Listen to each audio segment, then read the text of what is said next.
আসসালামু আলাইকুম। সবাইকে স্বাগত জানাচ্ছি বাংলা ক্লাসরুমের বাংলা লেকচার 2 এ।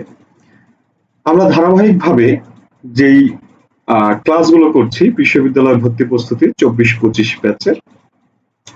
আশা করছি তোমরা সবাই ভালো আছো, সুস্থ আছো। কে কোথায় থেকে আমার সাথে যুক্ত হয়েছো একটু কমেন্ট করে জানাবে। আর পাশাপাশি আমার লেখা দেখতে পাচ্ছ কিনা, সরি আমার কথা শুনতে পাচ্ছ কিনা এটা একটু কমেন্ট করে জানাবে। ঠিক আছে? ওকে। আর ক্লাসটি অবশ্যই শেয়ার করে দিবে। আমি তোমাদের কাছ থেকে এটা আশা করি। ওকে, আমরা দেখতে পাচ্ছি আমাদের সাথে 20 জন কানেক্ট হয়ে গেছে। অনেকে সালাম দিয়েছো। ওয়ালাইকুম আসসালাম। আলহামদুলিল্লাহ, আমি ভালো আছি। আল্লাহর অশেষ রহমতে আমি ভালো আছি, সুস্থ আছি।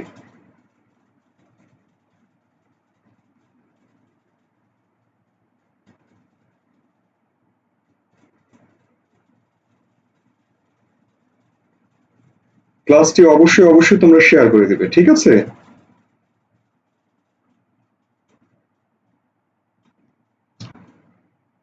দেখো,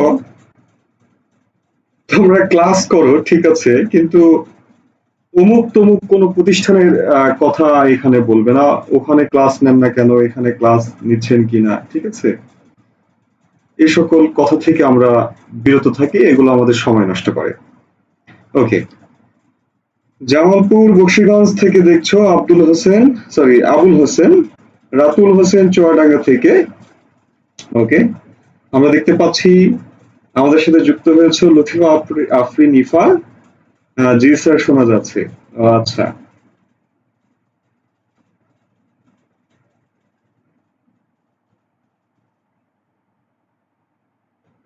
ওকে, তাহলে শোনা যাচ্ছে। ঠিক আছে, আমরা ক্লাসে চলে যাই। আজকে আমাদের আলোচনায় লেকচার 2, বিষয় ধ্বনি প্রকরণ 2। আমরা গতকালকে ধ্বনি প্রকরণের যে ক্লাসটা করেছি, ধ্বনি প্রকরণের যে আমরা ক্লাসটি করেছিলাম, তার ওই ধারাবাহিকতায় আজকে আমাদের ক্লাস 2 এর আছে ধ্বনি প্রকরণ 2 এবং যুক্ত বর্ণ। আমরা প্রথম ক্লাসে পড়েছিলাম স্বরধ্বনি। ঠিক আছে, আমরা স্বরধ্বনি পড়েছি। আজকে আমরা পড়ব ব্যঞ্জন ধ্বনি। ওকে, এখন আমাকে একটু বলবে তোমাদের প্রথম ক্লাস নিয়ে, প্রথম যে আমরা ক্লাসটি করেছিলাম, প্রথম যে ক্লাসটি আমরা করেছিলাম সেই ক্লাসে কোনো সমস্যা আছে কিনা, কোনো বিষয় বুঝতে পারোনি এমন কিছু আছে কিনা, এটা একটু আমাকে জানাবে। হ্যাঁ, সাউন্ড শোনা যাচ্ছে। ঠিক আছে। হৃদয় খান, কেমন আছেন স্যার? হ্যাঁ, ভালো আছি হৃদয় খান।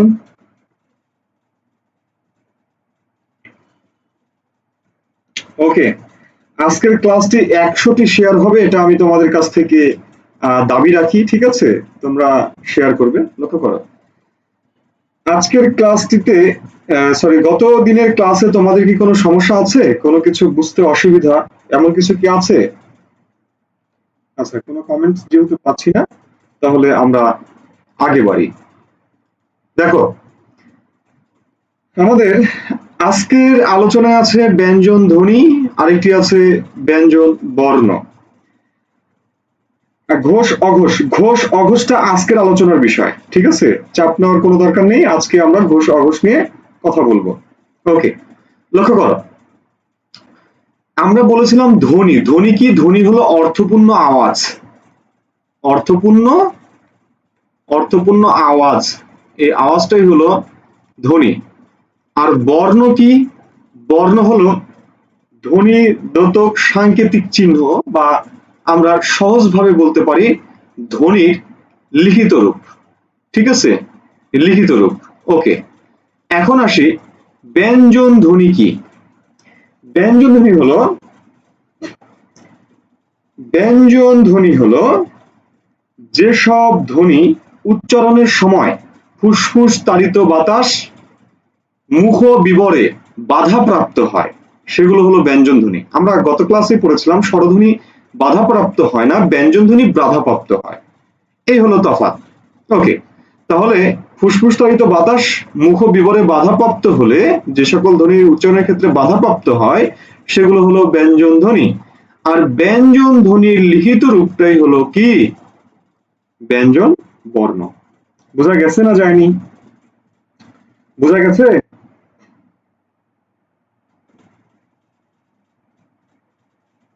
আশা করছি বোঝা গেছে। ওকে, এবার আসি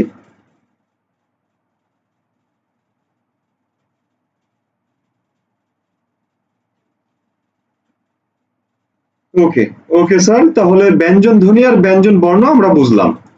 এবার আসো, আমাদের বর্ণমালায় ব্যঞ্জন বর্ণ কয়টা? ব্যঞ্জন বর্ণ হলো ৩৯টা। আর ধ্বনি কয়টা? ব্যঞ্জন ধ্বনি হলো ৩০টা, যেটাকে বলা হয় মৌলিক ব্যঞ্জন। ঠিক আছে, মৌলিক ব্যঞ্জন বলা হয় যেগুলোকে, সেগুলো হলো ৩০টা, বা ব্যঞ্জন ধ্বনি ৩০টা আর ব্যঞ্জন বর্ণ হলো ৩৯টা। ৩০ আর ধ্বনি হচ্ছে, সরি, ধ্বনি ৩০, বর্ণ ৩৯। এখন আসি বর্ণ এবং ধ্বনি, তাই না, দুইটার মধ্যে আলাদা আলাদা ব্যাপার দেখছি। এই আলাদা ব্যাপার কেন? তোমরা সবসময় মাথায় রাখবা, ধ্বনি হচ্ছে উচ্চারিত রূপ আর বর্ণ হচ্ছে লিখিত রূপ, যেটা বর্ণমালায় আছে। বর্ণ কি? বর্ণ হলো লিখিত রূপ, যেটা দৃশ্যমান, যেটা আমরা চোখে দেখতে পাই। আর ধ্বনিটা আমরা চোখে দেখতে পাই না, এটা আমাদের শ্রবণ করতে হয়, শুনতে হয়। ঠিক আছে, শুনতে হয়। ওকে, ক্লাসটি শেয়ার করে দিও ভাইয়েরা। আচ্ছা, এবার আসো, এই যে ৩০ আর ৩৯, এইটা কোন ৩০টা ধ্বনি আর কোনগুলো ধ্বনি না, বর্ণ? আমি আবারও তোমাদেরকে মনে করাই, ধ্বনি হলো ৩০টা আর বর্ণ হলো ৩৯টা। অর্থাৎ এখানে যেগুলো দেখছো এগুলো সবগুলো বর্ণ। এই ৩৯টা বর্ণের মধ্যে মৌখিক উচ্চারণ আছে এমন বর্ণের সংখ্যা হলো ৩০টা। তাহলে ৩০টার যদি উচ্চারণ থাকে, তাই না, তাহলে উচ্চারণ নাই কয়টার? উচ্চারণ নাই হলো বাকি ৯টা। ৯টার কোনো উচ্চারণ নাই। সেই ৯টা কোনগুলা সেগুলো একটু আমরা দেখি, দেখার চেষ্টা করি। দেখো, বলছি ক, খ, গ, ঘ, উ, চ, ছ, জ, ঝ, ইয়। এই ইয়টার উচ্চারিত রূপ নাই। ঠিক আছে, এটা হচ্ছে বর্ণ, এটা হচ্ছে লিখিত রূপ, কিন্তু এটার উচ্চারিত রূপ নাই। একটু পরে দেখাবো কেন উচ্চারিত রূপ নেই। ট, ঠ, ড, ঢ, মূর্ধন্য, এটাকে গোল চিহ্ন দাও, এটার উচ্চারিত রূপ নাই। তারপরে দেখো ত, থ, দ, ধ, দন্ত ন, প, ফ, ব, ভ, ম, অন্তস্থ জ, র, ল, অন্তস্থ জ, এটার কোনো উচ্চারিত রূপ নাই। লিখিত রূপ আছে, উচ্চারিত রূপ নাই। তালব্য স, দন্ত স, মূর্ধন্য স, এটারও কোনো উচ্চারিত রূপ নাই। অন্তস্থ, ডয়বিন্দু র, ঢয়বিন্দু র, খণ্ডত, অনুসার, বিসর্গ, চন্দ্রবিন্দু। তোমরা একটু দ্রুত একটা কাজ করবে ভাইয়েরা, যারা আমার সাথে যুক্ত আছো, তোমরা খাতায় এই চারটা দ্রুত এঁকে ফেলো। এঁকে ফেলে আমাকে কমেন্টে জানাও যে ভাইয়া আঁকা হয়ে গেছে। ঠিক আছে,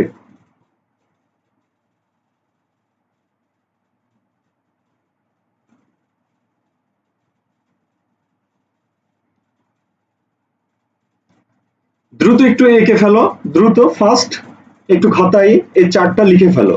লিখে ফেলে আমি যেগুলোকে মার্ক করেছি এগুলোকে তোমরা মার্ক করো যে এগুলোর কোনো উচ্চারিত রূপ নাই, এগুলোর লিখিত রূপ আছে।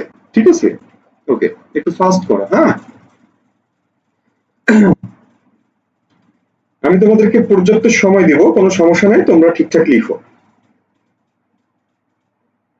আর ক্লাসটি অবশ্যই অবশ্যই শেয়ার করবে। আমি আজকে এই ক্লাসটি ১০০টা শেয়ার চাই। ঠিক আছে, সেঞ্চুরি হবে আজকে, আমাদের ১০০টি শেয়ার হবে। গত ক্লাসে কিন্তু 100টি শেয়ার তোমরা করতে পারোনি, অনলি 90টি শেয়ার করেছো।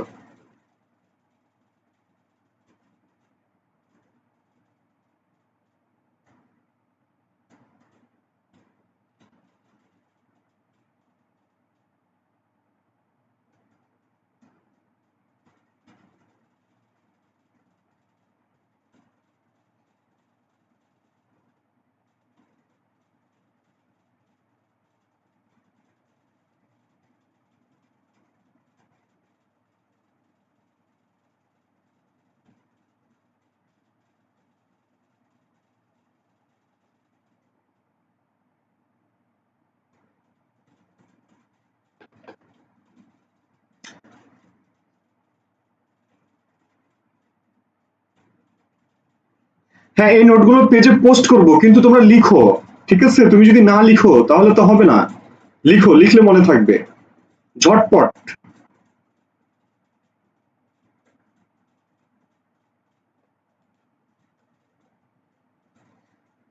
আমি যদি ক্লাসে এটা পড়াতাম, আমি যদি ক্লাসরুমে এটা পড়াতাম, তোমরা কি লিখতা না? অবশ্যই লিখতা। দ্রুত লিখো।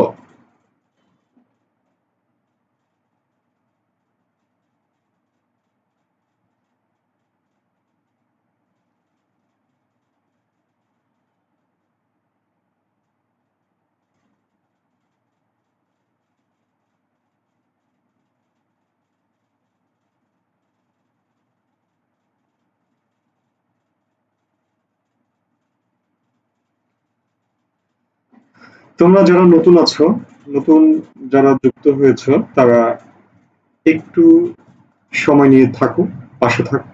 তুমি কল্পনা করতে পারবে না তুমি কি কি পাচ্ছ এখান থেকে, সেটি তুমি কল্পনা করতে পারবে না।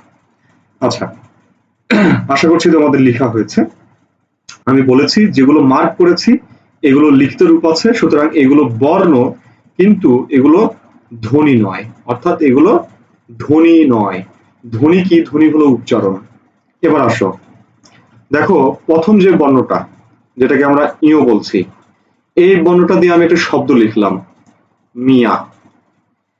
এই মিয়া শব্দটার দিকে একটু তাকাও, এই মিয়া শব্দটার দিকে একটু তাকাও, লক্ষ্য করো এটার উচ্চারণ কেমন হচ্ছে। আমি আবারও বলছি, যেটা আমরা লিখেছি এটা হচ্ছে লিখিত রূপ, অর্থাৎ এটা বর্ণ। যখন আমরা উচ্চারণ করব সেটা হচ্ছে ধ্বনি, ঠিক আছে? এই মিয়া শব্দটাকে আমরা কিভাবে উচ্চারণ করছি? ময়ের শিকারে মি, সরিয়া, মিয়া। দেখো এরকম না? এটা হচ্ছে এটার উচ্চারিত রূপ, এরকম হচ্ছে না? এটার উচ্চারিত রূপ এরকম হচ্ছে, ঠিক আছে? এটার উচ্চারিত রূপ যদি এইরকম হয়, তাহলে আমরা এই বিষয়টা লক্ষ্য করছি যে মিয়া শব্দের যে ইও, এই ইওটার উচ্চারণ হচ্ছে অচন্দ্রবিন্দু। এইটার মতো উচ্চারণ হচ্ছে, এটার মতো উচ্চারণ হচ্ছে বলে এই যে আকার, এই যে আকার, এই যে ইও, এই যে অ, অয়ের উপর চন্দ্রবিন্দু। কেন? কারণ আজকে আমি পড়াবো এই লাইনের ধ্বনিগুলো হলো নাসিক্য ধ্বনি। নাসিক্য ধ্বনির বৈশিষ্ট্য হলো নাক দিয়ে বাতাস বের করবে। সুতরাং এদের পরিবর্তে যদি কোনো ধ্বনি নেওয়া হয় তাহলে তার উপরে চন্দ্রবিন্দু দিতে হয়, ঠিক আছে? এটা আমি আজকে পড়াবো, কোনো সমস্যা নেই। তাহলে আমি তোমাকে যেটা বললাম বা যেটা আমি তোমাকে বোঝাতে চাইলাম সেটি হলো যে ইয় ধ্বনির উচ্চারণ এই রকম হচ্ছে, সুতরাং এটার কোনো উচ্চারণ নাই, লিখিত রূপ আছে, যে কারণে এটা হচ্ছে আমাদের বর্ণ, ধ্বনি নয়, ঠিক আছে? এটা হচ্ছে আমাদের প্রথম কথা। দ্বিতীয় কথা একটু আসি, দেখো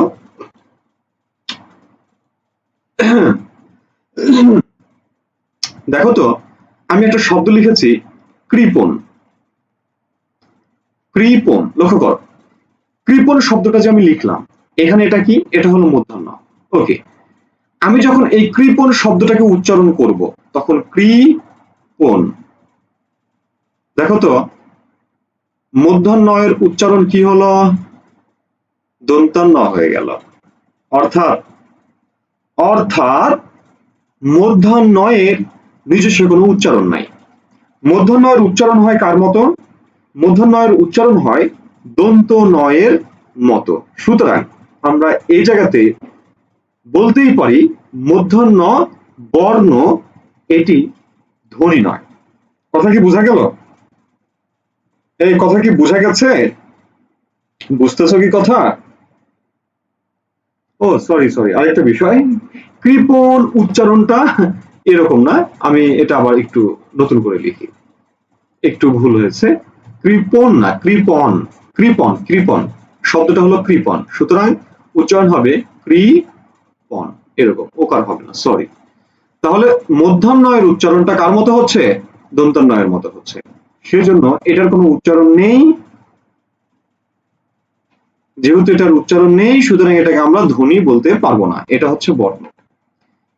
পরেরটাতে আসি, অন্তস্থ। অন্তস্থ, দেখো তো, সরি, অন্তস্থ জ। দেখো তো, একটা শব্দ লিখলাম যদি, এটা হচ্ছে বানান, ঠিক আছে, এটা হচ্ছে লিখিত রূপ, ওকে। এটার উচ্চারণ কেমন হবে?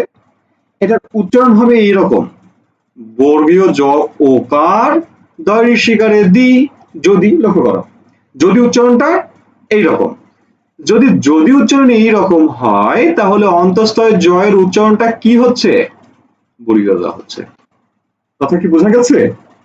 বর্গীয় জয়ের উচ্চারণ, সরি, অন্তস্থ জয়ের উচ্চারণ বর্গীয় জয়ের মতো হচ্ছে।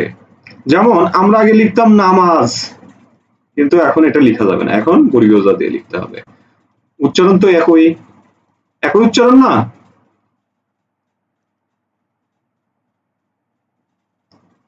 উচ্চারণ তো একই, সেম উচ্চারণ, অর্থাৎ অন্তস্থ জয়ের উচ্চারণ নাই, বর্গীয় জয়ের উচ্চারণ হয় আর কি, অন্তস্থ জয়ের। যে কারণে,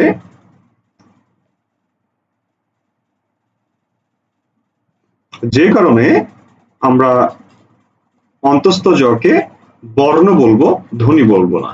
আচ্ছা, এরপরে আসি মূর্ধন্য ষ। মূর্ধন্য ষ বর্ণ, কিন্তু এটি ধ্বনি নয়। কেন ধ্বনি নয়?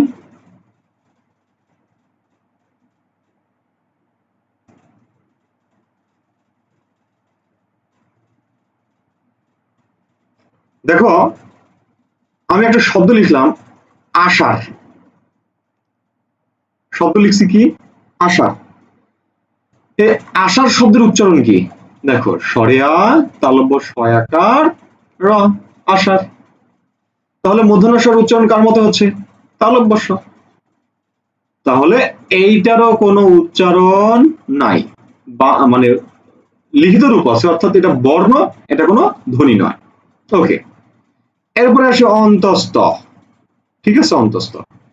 অন্তস্থ দিয়ে আমরা একটা শব্দ দেখি, যেমন বলছি কায়া, একটা শব্দ লিখলাম কায়া,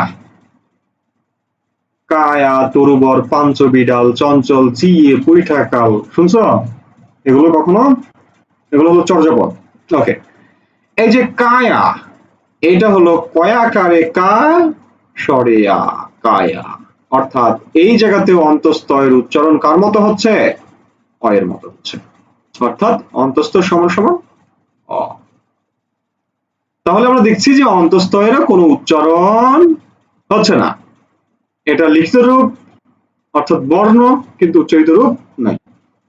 আচ্ছা, এরপরে আর একটা শব্দ লিখি আমরা, উচিত। উচিত, দেখো তো, আমি যদি উচিত এইভাবে লিখি, উচিত হবে না? হবে তো, কারণ কি? কারণ হলো তয়ের নিচে যখন হর্ষন্ত দিব তখন খণ্ড ত পাবো, অর্থাৎ এই খণ্ড ত হলো এই তয়ের খণ্ডরূপ, অর্থাৎ এরও কোনো উচ্চারণ নাই। তারপরে আসো অনুসার। অনুসারের উচ্চারণ হয় উঁর মতো, ঠিক আছে, উঁ, অনুসারের উচ্চারণ হলো উঁ। লক্ষ্য করো, আমি একটা শব্দ লিখলাম রং, দেখো তো, আমি যদি এটা লিখতাম, উচ্চারণ কিন্তু এটা হবে রং। দেখো তো, তুমি কি এটা উচ্চারণ করছো না? তুমি কিন্তু এটা উচ্চারণ করছো না, এটা হচ্ছে লিখিত রূপ, আর এটা হচ্ছে উচ্চারিত রূপ, অর্থাৎ এটা বানান, এটা উচ্চারণ। আর উচ্চারণ হচ্ছে ধ্বনির সাথে সম্পর্কযুক্ত, বানান হচ্ছে বর্ণের সাথে সম্পর্কযুক্ত, সুতরাং এটা আমাদের লিখিত রূপ, বর্ণ, ধ্বনি নয়, ওকে। এবার আসো বিসর্গ। যেমন আমরা পড়ছি, আমার এই ক্লাস ইউটিউবে থাকবে, ইউটিউবে পোস্ট করব, ঠিক আছে, ইউটিউবে পোস্ট করব, এটা ক্লাস শেষ হওয়ার পরে। যেমন আমি একটা শব্দ বলছি, ওই যে পড়ছিলাম, নতুন নতুন পায়রাগুলো ঝোটন বেঁধেছে, ঠিক আছে, শেষে এসে বলছে কি বড্ড লেগেছে। লক্ষ্য করো, এই বলছি না, এই এই যে আমি এইভাবে লিখতে পারবো, আহ এইভাবে লিখতে পারবো, ঠিক আছে।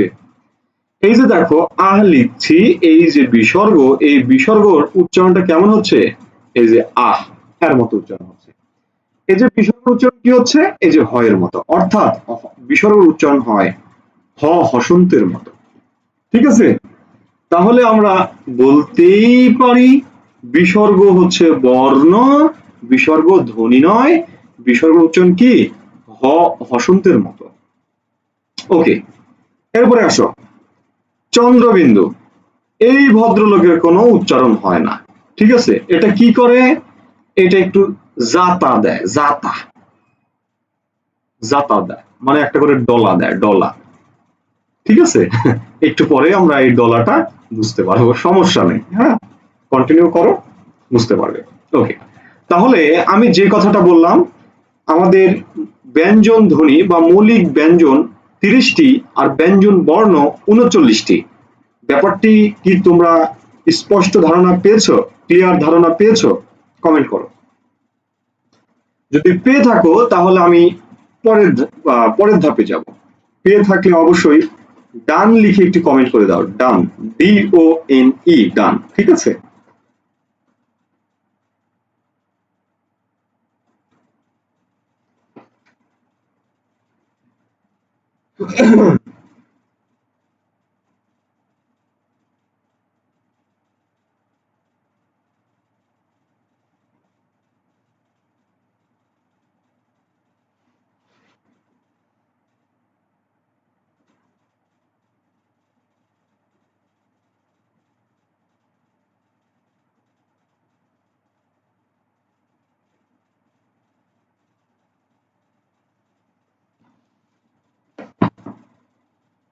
এই সবাই বুঝছো বাচ্চারা?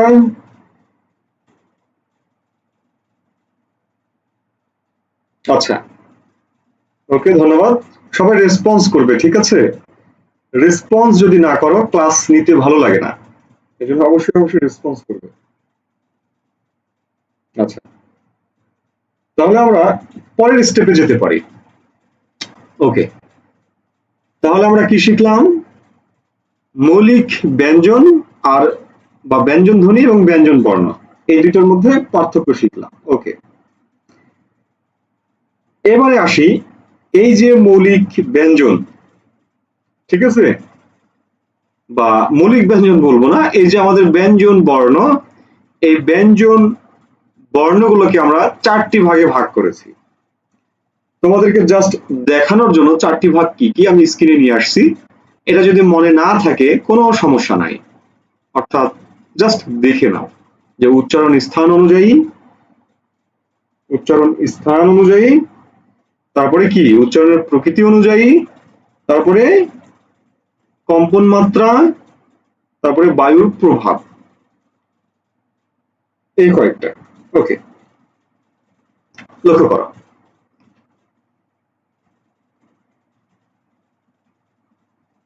উচ্চারণ স্থান, মনে করো তার জন্ম পরিচয়, উচ্চারণ স্থানটা কি, তার জন্ম পরিচয়। প্রকৃতি অর্থাৎ তার বৈশিষ্ট্য, ঠিক আছে। ধ্বনির কম্পন মাত্রা অর্থাৎ ভাইব্রেশন, ঠিক আছে, ঘোষ অঘোষ, এদিক থেকে ঘোষ অঘোষ। বায়ু প্রভাব অর্থাৎ বাতাসের তারতম্য বা বাতাসের প্রভাব, এগুলোই, মানে এর চাইতে আর কি আহামরি কিছু না, ঠিক আছে। তুমি হয়তো একটু হতে পারো যে এত কি, এই সেই, ভয় পেতে পারো, আসলে ভয় পাবার কিছু নেই এটা নিয়ে। এটা হচ্ছে উচ্চারণ স্থান মানে তার জন্ম পরিচয় মনে করো, প্রকৃতি মানে তার বৈশিষ্ট্য, ধ্বনির কম্পন মাত্রা অর্থাৎ ভাইব্রেশন, যেটাকে আমরা ঘোষ অঘোষ বলি, আর বায়ু প্রবাহ মানে বাতাসের প্রভাব, কম বাতাস বেশি বাতাস, এই। ওকে, আমরা একটা বিষয় একটু লক্ষ্য করব। আচ্ছা, লক্ষ্য পরে করি, আগে আমরা দেখি উচ্চারণ স্থান অনুযায়ী। দেখো এই জায়গাতে আমি লিখেছি উচ্চারণ স্থান অনুযায়ী বিভাজন, জিহ্বামূল, ঠিক আছে, তারপরে হচ্ছে অগ্রতালু, পশ্চাৎদন্তমূল, অগ্রদন্তমূল, ওষ্ঠ, এগুলো আমি এটাকে 5টা ভাগে দেখলাম, কিন্তু নতুন ব্যাকরণে এটাকে 7টা ভাগে ভাগ করা হয়েছে। মোট কথা, যে লাউ সেই কদু, এর বাইরে কিছু না। হ্যাঁ, মানে কি, যে লাউ সেই কদু। আচ্ছা, লাউ কদুর বিষয়টা আমি পরে ক্লিয়ার করছি, কোনো প্রবলেম নাই। এগুলোকে তোমার কাছে নতুন মনে হতে পারে। জিহ্বা মূল, যেটা জিহ্বা মূল মানে জিহ্বার গোড়া, সেটা হলো কণ্ঠ। অগ্রতালু অর্থাৎ তালব্য। পশ্চাৎ দন্তমূল মানে মূর্ধা। অগ্রদন্তমূল মানে হলো দন্ত। ওষ্ঠ মানে ওষ্ঠ, এটা জানোই।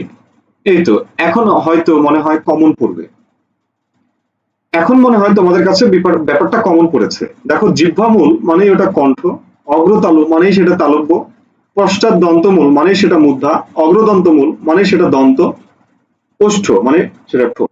আশা করছি এবার তোমাদের পরিচিত হয়ে গেছে, তোমাদের কাছে এটা এবার কমন পড়েছে।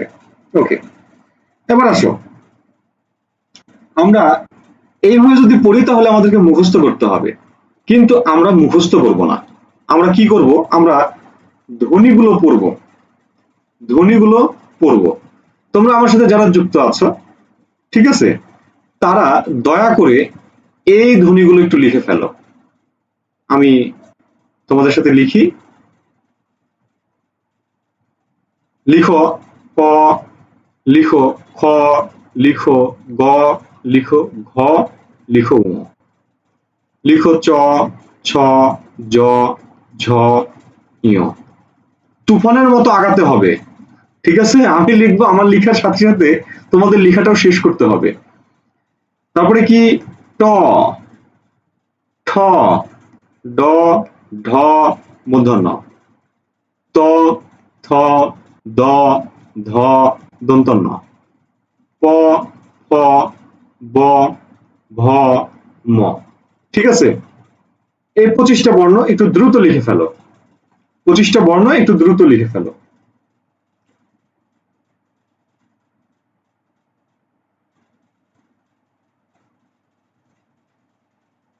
লিখা হলে ডান লিখবা, ডান 5টা করে লিখবা, হ্যাঁ, একেবারে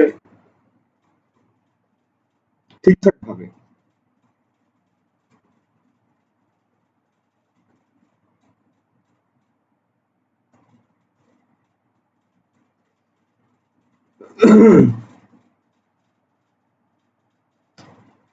ওকে, ডান, লেখা হয়ে গেছে সবার, আমি দেখতে পাচ্ছি। ঠিক আছে, তাহলে আমি এবার পূর্বের পেজে আসি। দেখো, আমরা এই ক থেকে ম পর্যন্ত কয়টা বর্ণ লিখেছি? ক থেকে ম পর্যন্ত বর্ণ কয়টা? কয়টা বর্ণ? 25টা বর্ণ। ক থেকে ম পর্যন্ত 25টা বর্ণ। এখন আসো, ক থেকে ম পর্যন্ত ধ্বনি কয়টা? ক থেকে ম পর্যন্ত ধ্বনি কয়টা দেখো তো? এইটা এইটা ধ্বনি না, এই দুইটা বর্ণ। বর্ণ 25টা, যখন ধ্বনির কথা বলা হবে তখন এই দুইটা বাদ, তাহলে কয়টা হবে? 23টা হবে। ঠিক আছে, এটা হলো বর্ণ, এটা হলো ধ্বনি। ঠিক আছে, বর্ণ, ধ্বনি। এবার আসো, এখানে আমাদের এটা বর্ণ, ধ্বনি না, এটা আমাদের বর্ণ, ধ্বনি না, এটা আমাদের বর্ণ, ধ্বনি না। ঠিক আছে, এটা আমাদের বর্ণ, ধ্বনি না, এগুলো এগুলো আমাদের বর্ণ, ধ্বনি নয়। ওকে, এবারে আসো, ক থেকে ল পর্যন্ত কয়টা বর্ণ আছে দেখো তো? এ পর্যন্ত 25টা, ল পর্যন্ত এই পর্যন্ত আবার 3টা, 25 আর 3 কত? 28। ধ্বনি কয়টা দেখো? বর্ণ যদি 28টা হয়, এখান থেকে আবার 3টা ধ্বনি বাদ যাবে, তাহলে কয়টা? 28 থেকে 3 বাদ দিলে 25, তাহলে 25টা ধ্বনি বর্ণ 28টা। বোঝা গেছে না যায়নি?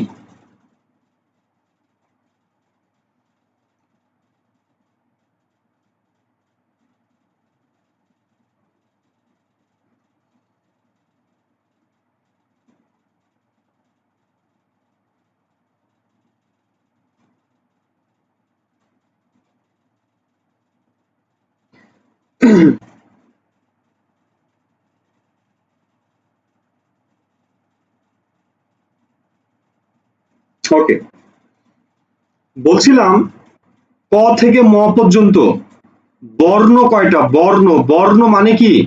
লিখিত রূপ, এগুলো সবই তো বর্ণ, এগুলো সব বর্ণ, কিন্তু বর্ণ হলেও এইটার উচ্চারিত রূপ নাই। বলছি না, বর্ণ 39, ধ্বনি 30, 30টা ধ্বনির মধ্যে এই যে যেগুলো লাল কালি দিয়ে দাগ দিয়েছি, এগুলোর কোনো উচ্চারিত রূপ নাই। এই রূপ না থাকার কারণে এদেরকে আমরা ধ্বনি বলতে পারবো না, শুধু বর্ণ বলবো। এই জন্য যখন বলা হবে ক থেকে ম পর্যন্ত বর্ণ কয়টা, উত্তর হবে 25টা। ক থেকে ম পর্যন্ত ধ্বনি কয়টা, উত্তর হবে 23টা। ক থেকে ল পর্যন্ত বর্ণ কয়টা, উত্তর হবে 28টা। ক থেকে ল পর্যন্ত ধ্বনি কয়টা, উত্তর হবে 25টা। কেন? এই ক থেকে ল পর্যন্ত এই 3টা বর্ণের উচ্চারিত কোনো রূপ নাই। ঠিক আছে, পার্থক্য হলো এতটুকুই। আশা করি তোমরা এবার বুঝতে পেরেছো।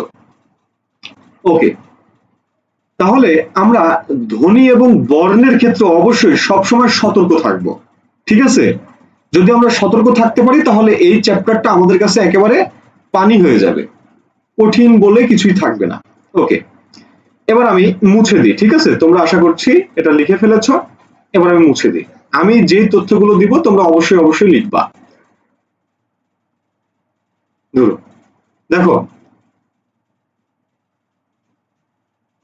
ওকে, এবার আসো, এই যে ক থেকে ম পর্যন্ত, তাই না, লিখছি আমরা ক থেকে ম পর্যন্ত। দেখো তো, এটা 1 নম্বর, এটা 2 নম্বর, এটা 3 নম্বর, এটা 4 নম্বর, এটা 5 নম্বর। অর্থাৎ ক যদি 1 নম্বর হয়, খ হবে 2 নম্বর, গ হবে 3 নম্বর, ঘ হবে 4 নম্বর, উ হবে 5 নম্বর। আবার এদিক থেকে দেখো তো, এটা যদি 1 নম্বর হয়, এটা 2 নম্বর, এটা 3 নম্বর, এটা 4 নম্বর, এটা 5 নম্বর। এদিক থেকেও 5টা, এদিক থেকেও, এদিক থেকেও 5টা, এদিক থেকেও 5টা, এদিক থেকেও 5টা, এদিক থেকেও 5টা। অর্থাৎ আমরা দেখতে পাচ্ছি এদিকেও 5 মিটার, এদিকেও 5 মিটার, এদিকেও 5 মিটার, এদিকেও 5 মিটার। তাহলে এটা কি? এটা হলো একটা বর্গ, এটা একটা বর্গ। তাহলে এই যে বর্গের শুরুটা হলো ক দিয়ে, শেষ হলো ম দিয়ে। ক থেকে ম পর্যন্ত এই 25টা বর্ণকে বলা হয় বর্গীয় বর্ণ। বর্গীয় বর্ণ কয়টা? বর্গীয় বর্ণ হলো 25টা। এখন যদি বলা হয় ক থেকে ম পর্যন্ত ধ্বনি কয়টা, উত্তর হবে কিন্তু 23টা, যেটা তোমাদেরকে একটু আগে আমি ক্লিয়ার করে দিলাম। ঠিক আছে, তাহলে ক থেকে ম পর্যন্ত বর্গীয় বর্ণ কয়টা? বর্গীয় বর্ণ হলো 25টা। ক থেকে ম পর্যন্ত বর্গীয় ধ্বনি কয়টা? বর্গীয় ধ্বনি হলো 23টা। কেন? এই যে দুইটা বর্ণ, একটা হলো ইয় আর একটা হলো মূর্ধন্য, এই দুইটা বাদ। ওকে, আশা করছি বুঝতে পেরেছো। বুঝতে পারলে একটু জানান দিও। ঠিক আছে, ওকে, এবার আসো মূল আলাপে আসি। এবার দেখো, পুরোটাকে বললাম একটা বর্গ। বর্গের এই লাইনে যে 25টা বর্ণ আছে, এইটা একটা পরিবার। এই লাইনে যে 25টা বর্ণ আছে, এই 25টা বর্ণ এটা একটা পরিবার। সরি, 5টা বর্ণ। এই লাইনে যে 5টি বর্ণ আছে, এটা একটা পরিবার। এই লাইনে যে 5টা বর্ণ আছে, এটা একটা পরিবার। এই লাইনে যে 5টা বর্ণ আছে, এটা একটা পরিবার। অর্থাৎ পুরা 25টা বর্গের মধ্যে প্রত্যেকটা আবার একটা করে পরিবার। অর্থাৎ মোট 5টা পরিবার আছে। এদেরকে বলা হয় পর্ব বা বর্গ। ঠিক আছে, ওকে, আশা করছি এতটুকু বুঝতে পেরেছো।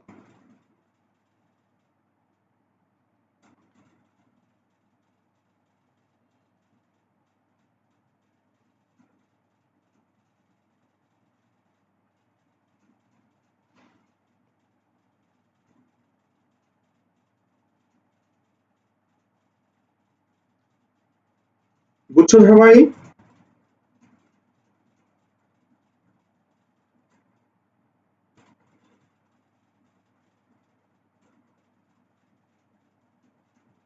ওকে, ঠিক আছে।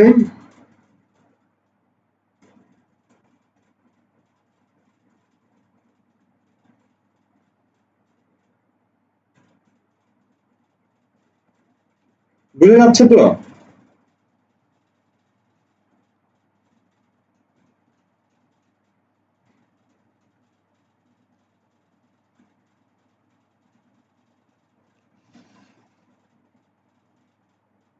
তোমাদের পাশাপাশি আমিও লাইভ দেখছি, ঠিক আছে?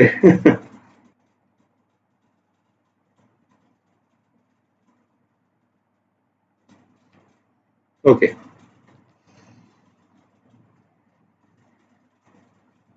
তাহলে আমরা একবার একটা কাজ করি।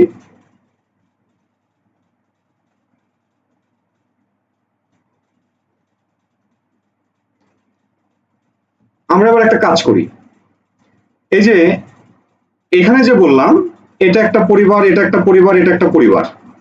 পরিবারের যে প্রথম সদস্য, এই পরিবারের প্রথম সদস্য ক, এই পরিবারের প্রথম সদস্য চ, এই পরিবারের প্রথম সদস্য ট, এর প্রথম সদস্য ত, এটার প্রথম সদস্য প। এই সদস্যদেরকে দিয়েই, মানে এই সদস্যদের নাম ধরেই সেই পরিবারকে নামকরণ করা হয়। অর্থাৎ এই পরিবারের নাম হচ্ছে ক বর্গ, এই পরিবারের নাম হচ্ছে চ বর্গ, এই পরিবারের নাম হচ্ছে ট বর্গ, এই পরিবারের নাম হচ্ছে ত বর্গ, এই পরিবারের নাম হচ্ছে প বর্গ। ঠিক আছে, এগুলো হচ্ছে নাম।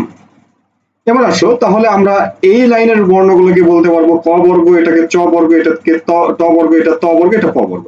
ওকে, এবার দেখো, এই যে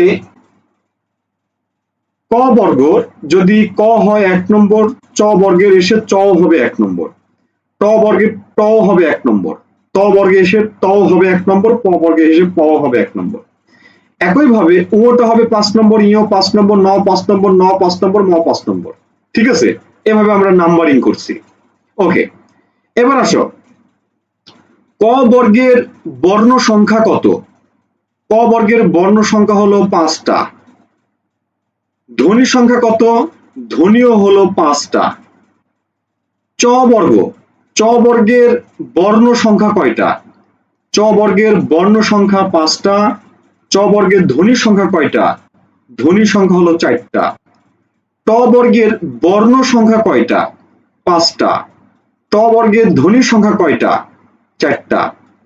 ত বর্গের বর্ণ সংখ্যা কয়টা? 5টা। ধ্বনি সংখ্যা কয়টা? 5টা। প বর্গের বর্ণ সংখ্যা কয়টা? 5টা। প বর্গের ধ্বনি সংখ্যা কয়টা? 5টা। বোঝা গেছে না যায়নি?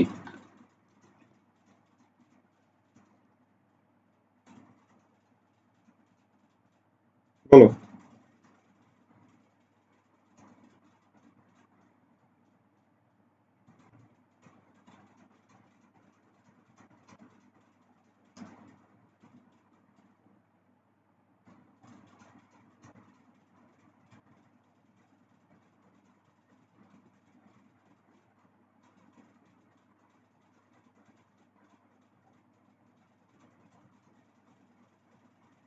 ওকে, আমরা বুঝতে পেরেছি। ওকে, এতটুকু যদি বুঝি তাহলে আলহামদুলিল্লাহ, ভালো বুঝেছি। আচ্ছা, এবার আসি। আমি কিন্তু এই তথ্যগুলো মুছে দিলাম, ঠিক আছে? তথ্যগুলো মুছে দিলাম, আমরা একটু ধীরে ধীরে আগাই। ওকে, এবার আসো, এদের জন্ম পরিচয় আমরা করছিলাম। মূল কথা হলো জন্ম পরিচয়। আমি এতক্ষণ যা বললাম এটা হচ্ছে বেসিক তথ্য বললাম, যাতে তোমাদের ব্যাপারটা বুঝতে সুবিধা হয়। ওকে, এবার আসো, ক বর্গ, এটার উৎপত্তি স্থল কোথায়? কণ্ঠ, কতে কণ্ঠ। চ বর্গ, এটার উৎপত্তি স্থল কোথায়? তালু বা তালব্য। ট বর্গ, এটার উচ্চারণ স্থান কোথায়? মূর্ধা বা মূর্ধন্য বর্ণ। ত বর্গ, এটার উচ্চারণ স্থান কোথায়? দাঁতে, দন্ত। প বর্গ, এটার উচ্চারণ স্থান কোথায়? ওষ্ঠ, ঠোঁটে। এই তথ্যটা একটু তোমরা নোট করবে, আমি বুঝাবো এখন।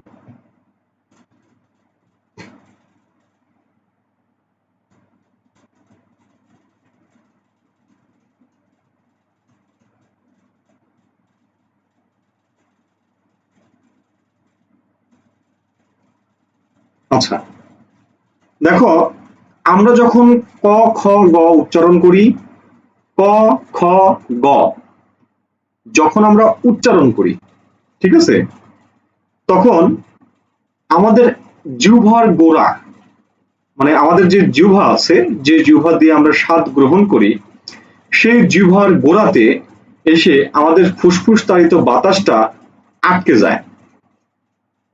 আটকে যাওয়ার পরে যখন তুমি ছেড়ে দাও তখনই উচ্চারণ হয় ক। তুমি লক্ষ্য করে দেখো, একেবারে গোড়াতে জিহ্বার গোড়াটা প্রথমে আটকে যাচ্ছে, বাতাসকে আটকে দিচ্ছে। তুমি ক উচ্চারণ করো স্লো করে, দেখো আটকে গেল, আটকে যাওয়ার পরে তুমি উচ্চারণ করছো ক, যখন ছেড়ে দিচ্ছ তখন হচ্ছে ক। খ, গ, ঘ, ও। অর্থাৎ উচ্চারণের সময় আমাদের কণ্ঠ বা জিহ্বার গোড়াতে এই বাতাসটা বাধাপ্রাপ্ত হয়, যে কারণে বলা হচ্ছে ক বর্গের ধ্বনিগুলো কণ্ঠধ্বনি। ওকে, দ্বিতীয় নম্বরে আসো, চ বর্গ।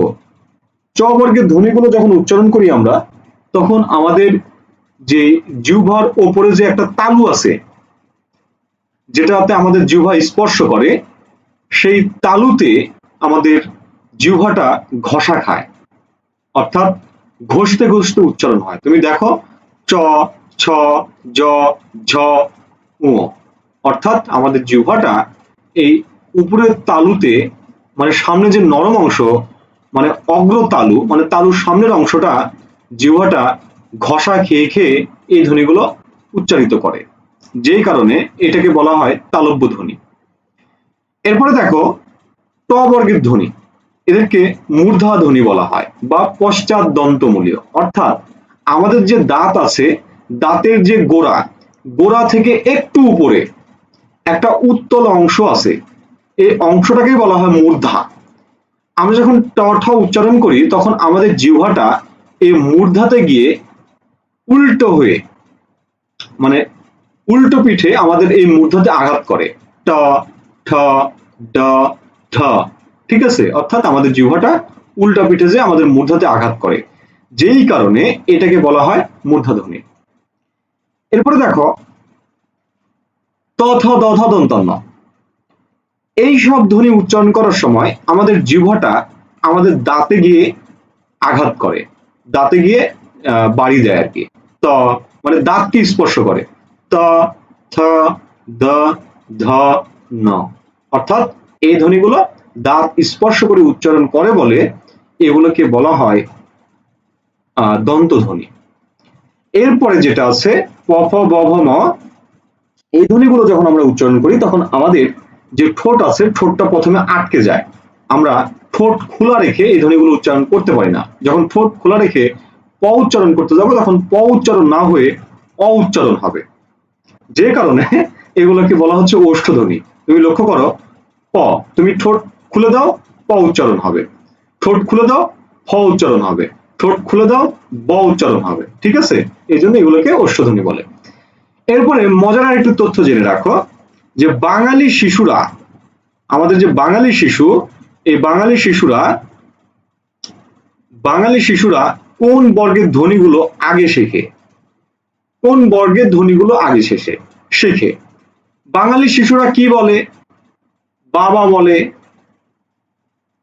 বাবা শব্দটা আগে শেখে, মা শব্দটা আগে শেখে, বাবা বলতে যে পাপাও বলে ফেলে।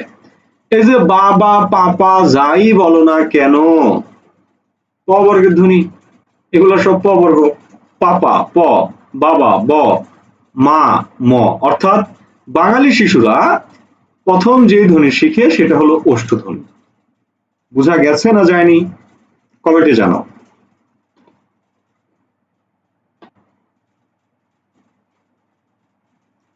এই বাচ্চারা বুঝতে পেরেছ?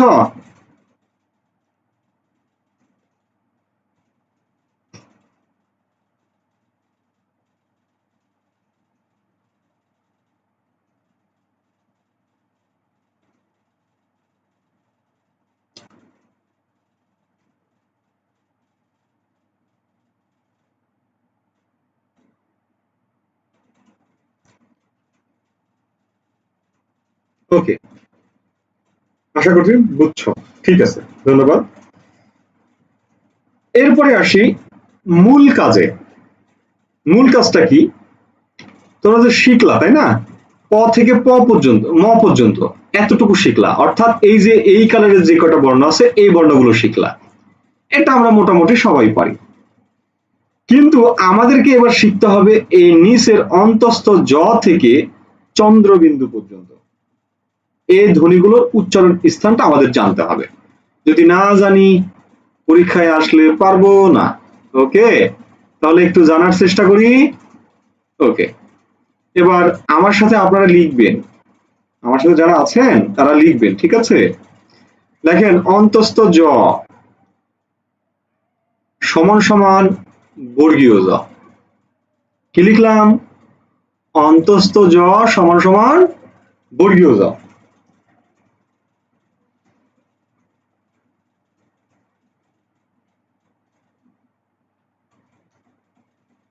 ওকে, এরপরে র, ল, এই দুটাকে আমরা একটু সাইডে রাখি। হ্যাঁ, এই দুটার আলাপ পরে হবে। ওকে, এবার আসি, তিনটা স আছে। একটা হচ্ছে তালব্য স, একটা হলো দন্ত স, একটা হলো মূর্ধন্য স। একটু মাথা খাটিয়ে দেখো, এর পরিচয় হলো তালব্য স। সে নিজেই পরিচয় করে দিচ্ছে, এই আমি কিন্তু তালব্য স, আমাকে অন্য জায়গায় দিও না। এ বলছে তুমি তালব্য স হইলে আমি কে? আমি হইলাম দন্ত। এ বলছে তোমরা দন্ত তালব্য দূরে যাও, আমি হলো মূর্ধন্য, মূর্ধন্য স। বুঝা গেছে? তাহলে ভাইয়া একটু লিখে ফেলো, তালব্য স্বরের অবস্থান তালব্য ধ্বনিতে, অর্থাৎ এই জায়গাতে, মানে এই লাইনের ধ্বনি এটা। এরপরে যদি দন্ত স দেখি, দন্ত ধ্বনি কোনগুলো? এই যে ত বর্গের ধ্বনিগুলো দন্ত। তাহলে এই জায়গাতে আসবে কি? এই জায়গাতে আসবে দন্ত স। মূর্ধন্য স কোন বর্গ? মধ্যধ্বনি। তাহলে এই জায়গাতে আসবে মূর্ধন্য স। বুঝা গেছে? হ্যাঁ, বুঝছ বাচ্চারা, বুঝছ?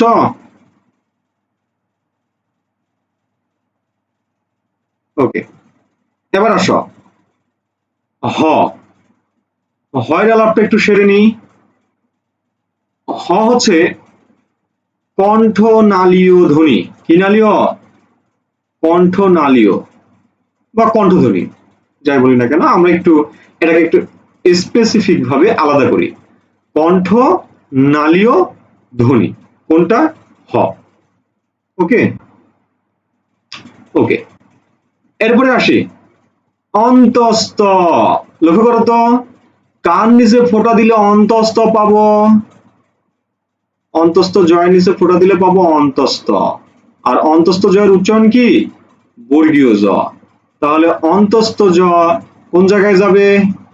এই যে এই জায়গাতে যাবে, বর্গীয় জ আছে না, এই লাইনে যাবে অন্তস্থ জ, অন্তস্থ। বুঝছো?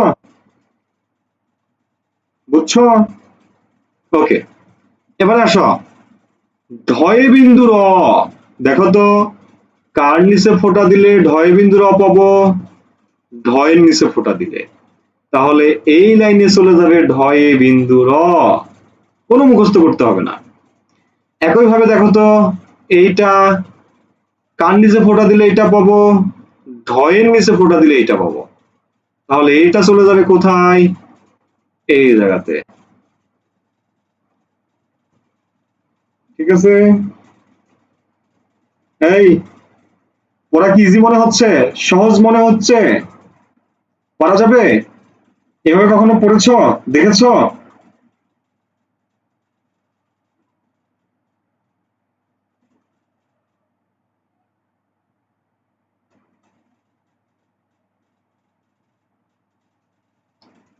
আচ্ছা, এরপরে আসি খণ্ডত। আচ্ছা, একটু আগে বললাম ত, এর নিচে যদি হসন্ত দিই কি পাবো? খণ্ডত। তাহলে ত কোথায় আছে? এই যে দন্ততে আছে, তাহলে লিখে ফেলি খণ্ডত।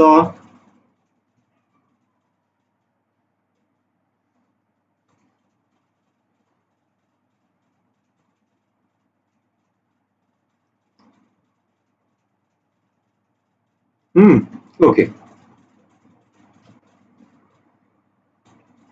এরপরে দেখো অনুসার। ওই যে একটুকে বললাম অনুসার কার মতো? ওর মতো। তাহলে এই জায়গাতে বসাই দিই অনুসার। বিসর্গ কার মতো? এই যে হয়ের মতো। তাহলে হ যা, বিসর্গ তা। ঠিক আছে, এগুলো আসে না। হ্যাঁ, এই কয়েকটা নিয়ে আসে না। আর এটার তো কোনো উচ্চারণই নেই। তাহলে কি ব্যাপারটা কি বুঝতে পেরেছো? উচ্চারণ স্থান বুঝতে পারছো? বুঝতে পারলে আরেকবার ডান লিখে ফেলো।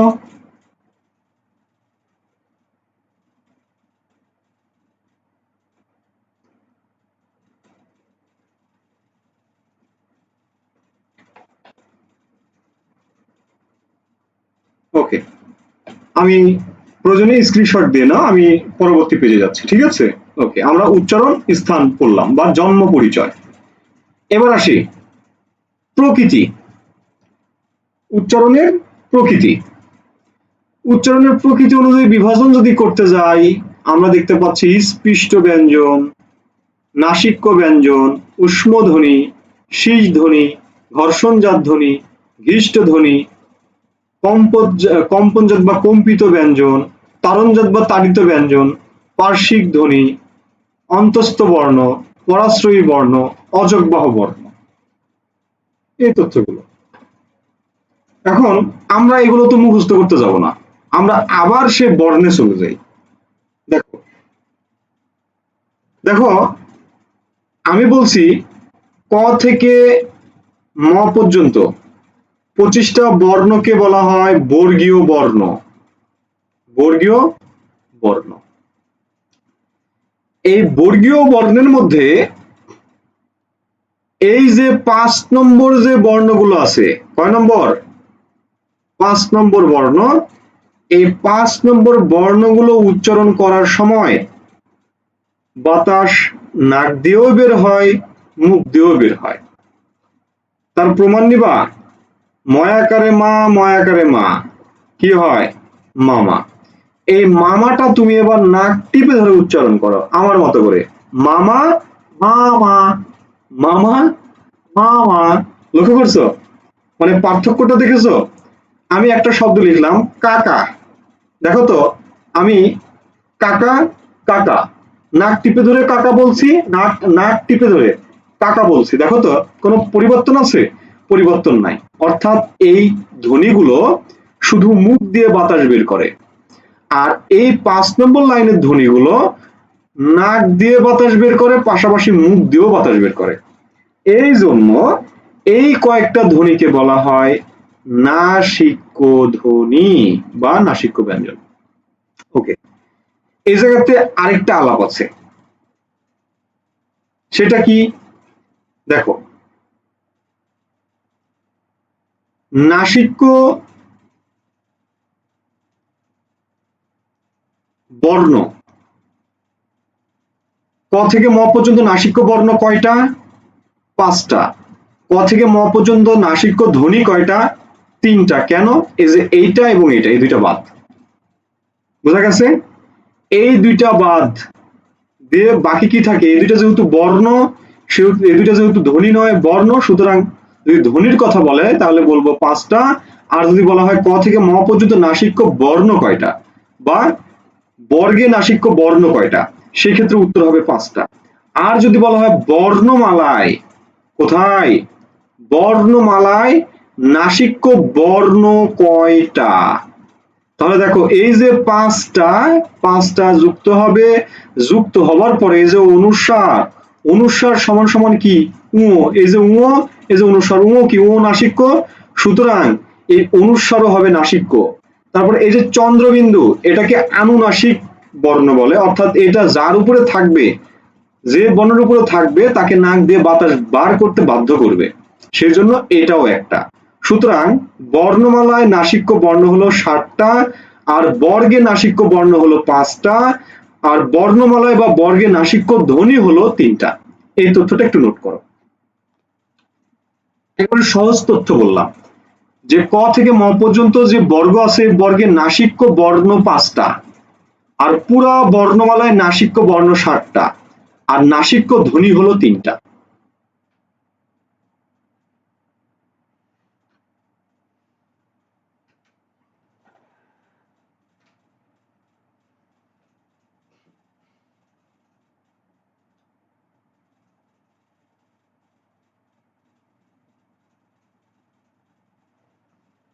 ক্লাসটি মাত্র 48টা শেয়ার হলো আজকে।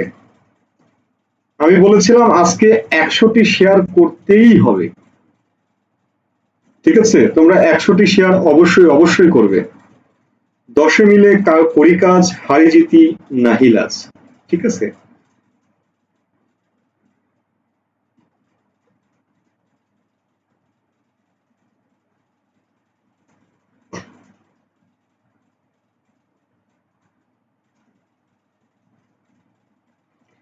বর্ণমালায় নাসিক্য ধ্বনি, বর্ণমালা বলুক আর বর্গ বলুক, আমাদের নাসিক্য ধ্বনি তো 3টা। এই যে উঁর উচ্চারণ আছে, দন্তন্বয়ের উচ্চারণ আছে, ময়ের উচ্চারণ আছে। এই ইও, মূর্ধন্য, অনুসার, বিসর্গ, এদের তো কোনো উচ্চারণই নেই। সুতরাং ধ্বনি 3টা, বর্ণ 5টা, 7টা। এই তথ্যটা একটু ঠিকঠাক রাখো, হ্যাঁ? ওকে, তাহলে মুছে দিই। তাহলে নাসিক্য গেল, নাসিক্য যেহেতু বাদ গেছে, নাসিক্য যেহেতু আলাপ শেষ, সুতরাং এই নাসিক্যটা আমরা এখন এই 25টা বর্ণ থেকে মাইনাস করব, 25টা বর্ণ থেকে মাইনাস করব। তাহলে 25টা থেকে যদি আমরা এই 5টাকে মাইনাস করে দিই, তাহলে কয়টা থাকে? 20টা। অর্থাৎ ক থেকে ম পর্যন্ত এই স্পর্শ বর্ণ হলো 20টা। স্পর্শ বর্ণগুলো মনে রাখবে শুধু মুখ দিয়ে বাতাস বের হয়, বাতাসটা বের হয় শুধু মুখ দিয়ে, নাক দিয়ে বের হলে সেটা নাসিক্য এবং সেটা বাদ। তাহলে আমরা সহজভাবে সহজ কথায় বলতেই পারি যে আমাদের স্পর্শ ধ্বনি হলো 20টা। ক থেকে ম পর্যন্ত স্পর্শ ধ্বনি কয়টা? 20টা। এখন যদি আমার প্রশ্নে উত্তরে অপশনে যদি 20 অথবা 16 দুইটাই থাকে, তাহলে আমি উত্তর নিব 16, ঠিক আছে? আর যদি 16 না থাকে, 20 থাকে স্পর্শ ধ্বনি বা স্পৃষ্ট ব্যঞ্জন, যেটাই বলুক না কেন, 16 না থাকলে 20 নিব, আর যদি 16 থাকে 16 নিব। কেন নিব সেটাও বলছি।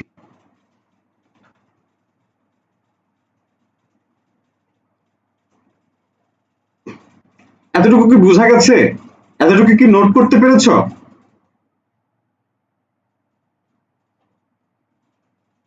এতটুকু নোট করতে পেরেছ? আশা করছি পারছো। যাই হোক,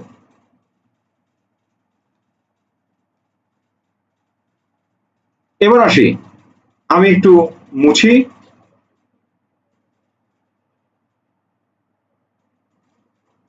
ওকে, লক্ষ্য করো, আমাদের উপরের আলাপ শেষ, এবার নিচের এই সার্কেলের আলাপটা একটু করি। এই যে প্রথম যে বর্ণ, এই কয়েকটা বর্ণকে বলা হয় অন্তঃস্থ ব্যঞ্জন। অন্তঃস্থ ব্যঞ্জন বর্ণ কয়টা? চারটা। এখন অনেকে বলবে ভাইয়া এখানে তো তিনটা, আপনি চারটা কেন বললেন? সেটারও ব্যাখ্যা আছে। অন্তস্থ ব বলে একটা ব ছিল, যে বটা আমাদের বর্ণমালায় নাই। ঠিক আছে, এখন যদি বলা হয় আমাদের বাংলা ভাষায়, কথা বোঝো, বাংলা ভাষায় বা বাংলা ভাষায় বা বাংলা ভাষায় কথাটা নাই থাকলো অন্তস্থ বর্ণ কয়টা? অন্তস্থ বর্ণ কয়টা? উত্তর হবে চারটা। যদি বলা হয় বর্ণমালায়, বর্ণমালায় অন্তস্থ বর্ণ কয়টা? উত্তর হবে তিনটা। ঠিক আছে, স্পর্শ ধ্বনি নিয়ে একটু আরেকটু বুঝান। আমি তো বললামই এই ধ্বনিগুলো, এই 25টা যে বর্ণ আছে, এই 25টা বর্ণের মধ্যে এই 5টা বর্ণ নাক মুখ উভয় জায়গা দিয়ে বাতাস বের করে। এগুলোকে আমরা নাক দিয়ে যেহেতু বের করে সেজন্য আমরা নাসিক্য বলি। আর বাকি যে 20টা বর্ণ আছে, এই 20টা বর্ণ শুধু মুখ দিয়ে বাতাস বের করে, একটা অঞ্চল দিয়ে। তো এই 20টা বর্ণকে আমরা স্পর্শ বর্ণ বলছি। এটার ব্যাখ্যা আছে, আমাদের অত কিছু জানার দরকার নেই, আমরা শুধু এতটুকুই মনে রাখি স্পর্শ বর্ণ হলো এই 20টা। তবে যদি আমার অপশনে 20 এবং 16 উভয় থাকে, তাহলে আমি উত্তর হিসেবে 16 নিব, আর 16 যদি না থাকে সেক্ষেত্রে 20 নিব। কেন নিব এটা আমি একটু পরে বলছি।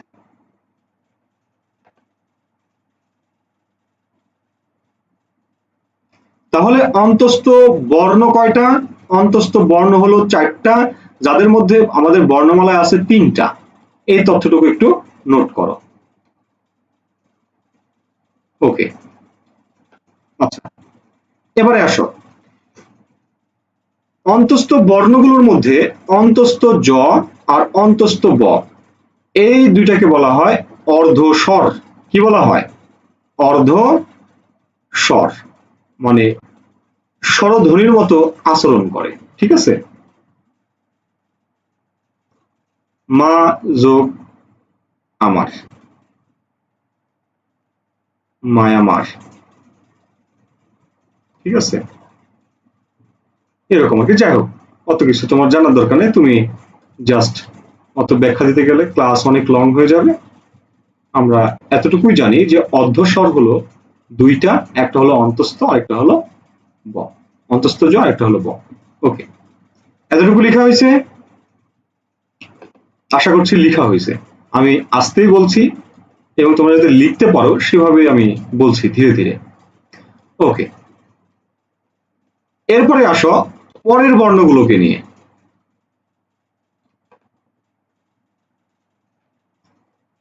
এই যে এই লাইনের যে কটা বর্ণ আছে, তালব্য স, দন্ত স, মূর্ধন্য ষ, হ, এখানে বর্ণ আছে চারটা, আর এটা যেহেতু এটার উচ্চারণ নাই সেহেতু ধ্বনি আছে তিনটা। এই বিষয়টা মাথায় রেখো যে তালব্য স, দন্ত স, মূর্ধন্য ষ, হ, এই লাইনে বর্ণ আছে চারটা কিন্তু ধ্বনি তিনটা, কারণ মূর্ধন্য ষ এর কোনো উচ্চারণ নেই। এখন আসো, এই চারটাকে বলা হয় ঊষ্মধ্বনি। কি ধ্বনি? ঊষ্মধ্বনি। ঊষ্মধ্বনি কয়টা? ঊষ্মধ্বনি তিনটা, বর্ণ হলো চারটা। মানে এর মধ্যে তিনটা ধ্বনি, এটা যেহেতু বর্ণ, এটা কোনো উচ্চারণ নাই, সেহেতু আমরা ধ্বনির ক্ষেত্রে তিনটা বলতে পারি, বর্ণের ক্ষেত্রে চারটা বলতে পারি। ওকে, এরপরে দেখো এদেরকে ঊষ্মধ্বনি কেন বলা হচ্ছে? ঊষ্মধ্বনি বলা হচ্ছে এই জন্য, এই বর্ণগুলো যখন উচ্চারণ করি আমরা, তখন আমাদের ফুসফুস তাড়িত বাতাস, ফুসফুস তাড়িত বাতাস আমাদের মুখ বিবরে, অর্থাৎ মুখের ভিতরে আমাদের যে অঙ্গ প্রত্যঙ্গ আছে, এই অঙ্গ প্রত্যঙ্গ গুলোতে আর কি ঘষা খেতে খেতে আসে। কোথাও দুইটা অঙ্গ একসাথে স্পর্শ করে না। দেখো স, স, স, হ, স, হ, তুমি কিন্তু মুখ খোলা রেখে উচ্চারণ করতে পারছো।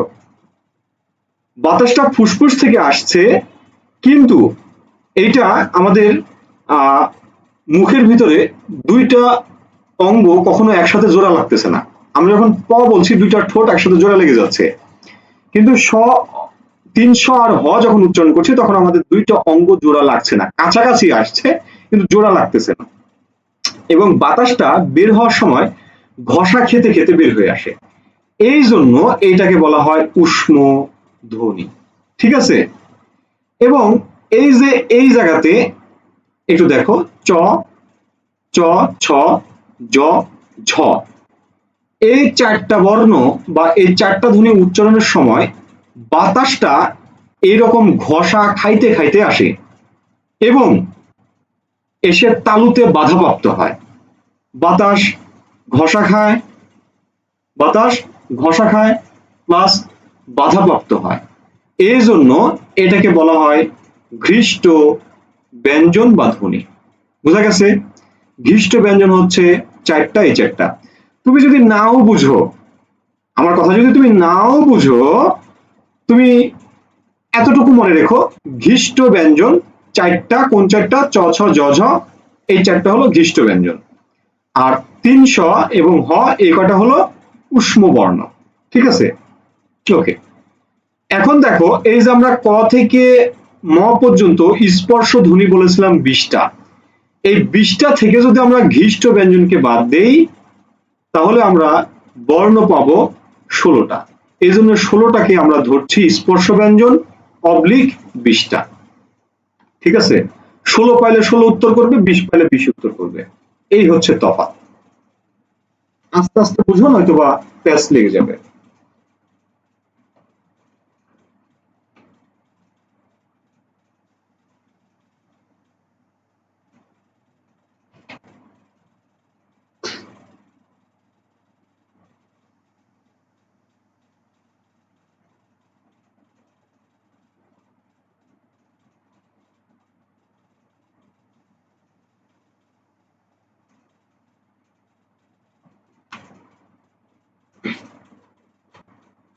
বুঝছো সবাই?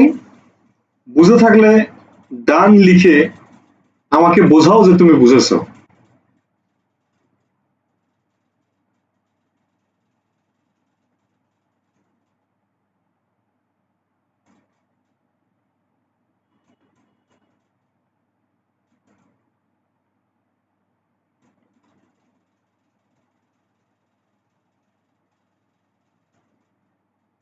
ওকে, আমি ধরে নিচ্ছি তোমরা বুঝেছ। ঠিক আছে?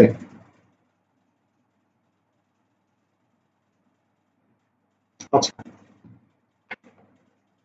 এবার দেখো আমরা শীষ বর্ণ নিয়ে আলোচনা করি। শীষ বর্ণ, শীষ। ঠিক আছে? দেখো, শীষ উষ্ম বর্ণ আরেকবার। আচ্ছা, উষ্ম বর্ণ বললাম,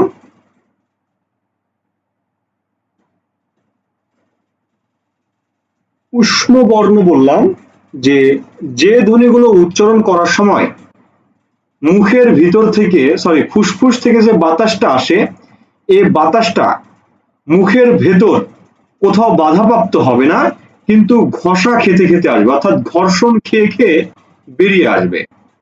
সেটাই হচ্ছে উষ্মধ্বনি। যেমন তুমি প, ফ, ব, ম উচ্চারণ করো, বাতাসটা এসে তোমার ঠোঁটে বাধাপ্রাপ্ত হয়, কারণ তুমি মুখ বন্ধ রাখো। কিন্তু স, হ এগুলো উচ্চারণ করার সময় তোমার দুইটা অঙ্গ, মুখের ভিতরে দুইটা অঙ্গ কখনো একসাথে জোড়া লাগে না। এই জন্য বলছি এটা হচ্ছে উষ্মধ্বনি। ঠিক আছে? বাতাসটা বাধাপ্রাপ্ত হয়ে আসে এবং জোড়া লাগে না। ওকে, এটা নিয়ে আর আলাপ না করি। এবার আসো শীষ বর্ণ। শীষ বর্ণ কি? শীষ বর্ণ হলো তালব্য স, দন্ত স, মূর্ধন্য স। লক্ষ্য করো, এই তিনটা উচ্চারণের সময় দেখো শীষ দেওয়ার মতো হয়, শীষ। ঠিক আছে? একটা শীষ দেওয়ার মতো একটা ইয়ে হয়, স, স, মানে শীষ শীষ একটা ব্যাপার থাকে। এই জন্য এই তিনটা বর্ণকে শীষ বর্ণ বলে। তবে যদি ধ্বনির কথা বলা হয় তাহলে দুইটা ধ্বনি। কেন দুইটা ধ্বনি? কারণ এটা তো উচ্চারণ নাই, এই জন্য এটা ধ্বনি। ঠিক আছে? তাহলে শীষ ধ্বনি হলো দুইটা, বর্ণ হলো তিনটা। কোন তিনটা? এই তিনটা বর্ণ হলো শীষ ধ্বনি, শীষ বর্ণ, আর এই দুইটা হলো শীষ ধ্বনি। আশা করছি বুঝতে পেরেছো। ওকে, এরপরে আসো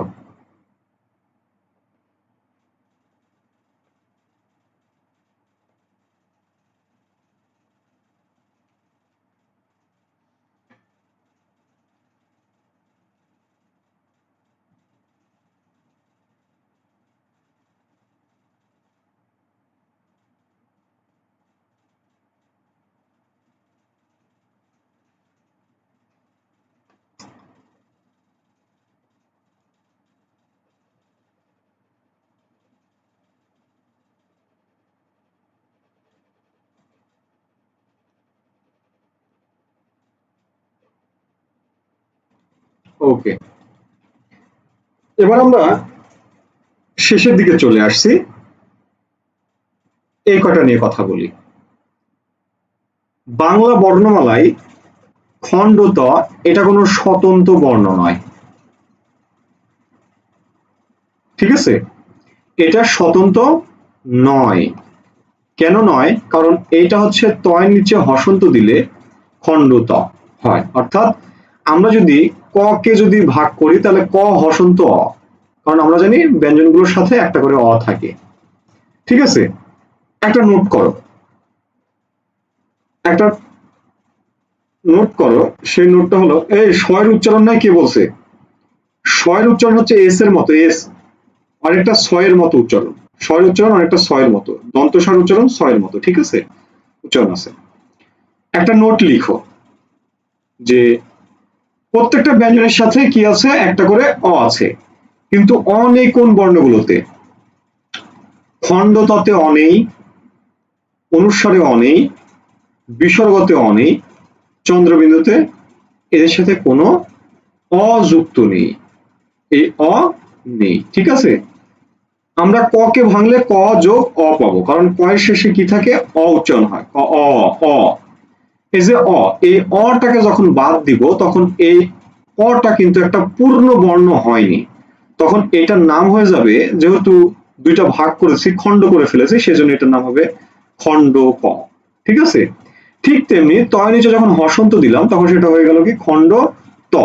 আর একমাত্র খণ্ড তয়েরই একটা লিখিত রূপ আছে বর্ণমালায়, সেটা হলো খণ্ড ত, বুঝছো?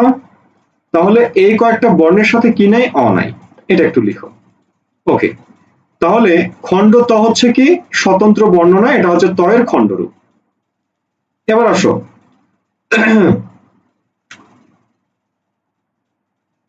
ডয় বিন্দু র আর ঢয় বিন্দু র, ঠিক আছে, এই দুইটা র হচ্ছে মূর্ধাধ্বনি। কি ধ্বনি? মূর্ধাধ্বনি। মূর্ধাধ্বনি উচ্চারণের সময় জিহ্বাটা দেখো মূর্ধাতে যে উল্টা হবে, যে মূর্ধাতে আঘাত করে, অর্থাৎ ট ঠ ড, মানে জিহ্বাটা চ্যাপ্টা হয়ে যায়, মূর্ধাতে আঘাত করে। ঠিক তেমনি এই দুইটা ধ্বনিও উচ্চারণ করার সময় এই মূর্ধাতে যে আঘাত করে, যেই কারণে এই দুটাকে বলা হয় তারণজাত ধ্বনি। কি জাত? তারণজাত। একইভাবে র, এই রটা উচ্চারণ করার সময় এটা দন্ত ধ্বনি। রটা কি ধ্বনি? দন্ত ধ্বনি। এই রটা যে দাঁতে বারবার আঘাত করে, এই যে বলে না চানাচুর চানাচুর বলে না, র বারবার আঘাত করে, এই আঘাত করার কারণে, দাঁতে গিয়ে আঘাত করার কারণে এটাকে বলা হয় কম্পনজাত ধ্বনি। বুঝা গেছে? তাহলে ডয় বিন্দু র ঢয় বিন্দু র হলো তারণজাত, আর র হলো কম্পনজাত। এবার আসো ল। ল যখন উচ্চারণ করি তখন আমাদের জিহ্বাটা চ্যাপ্টা হয়ে যায়, চিকন হয়ে যায়, এবং বাতাস জিহ্বার দুই পাশ দিয়ে বেরিয়ে আসে, এই জন্য এটাকে বলা হয় পার্শ্বিক ধ্বনি, বা পার্শ্বিক ধ্বনি বলে, পাশাপাশি একে তরল বর্ণ বলে। কি বর্ণ? তরল বর্ণ, কোমল বর্ণ, একেবারে স্লো উচ্চারণ হয়, সফট উচ্চারণ হয়, এই জন্য লকে পার্শ্বিক ধ্বনি এবং তরল বর্ণ বলে। এরপরে আসো অনুস্বার, বিসর্গ, চন্দ্রবিন্দু। চন্দ্রবিন্দু এই তিনটাকে বলা হয় পরাশ্রয়ী বর্ণ। কি বর্ণ? পরাশ্রয়ী বর্ণ, অর্থাৎ এরা পরের আশ্রয়ে থেকে আর কি উচ্চারিত হয়, যে কারণে এদেরকে বলা হয় পরাশ্রয়ী বর্ণ। বুঝা গেছে? তাহলে পরাশ্রয়ী বর্ণ কয়টা? পরাশ্রয়ী বর্ণ হলো মাত্র 3টা, এদের কিন্তু কোনো উচ্চারণ নেই।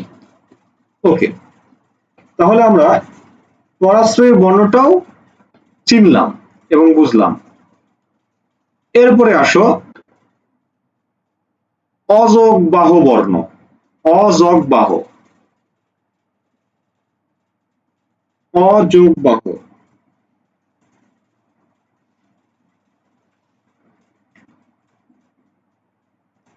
অনুস্বার এবং বিসর্গ, এই দুইটা বর্ণ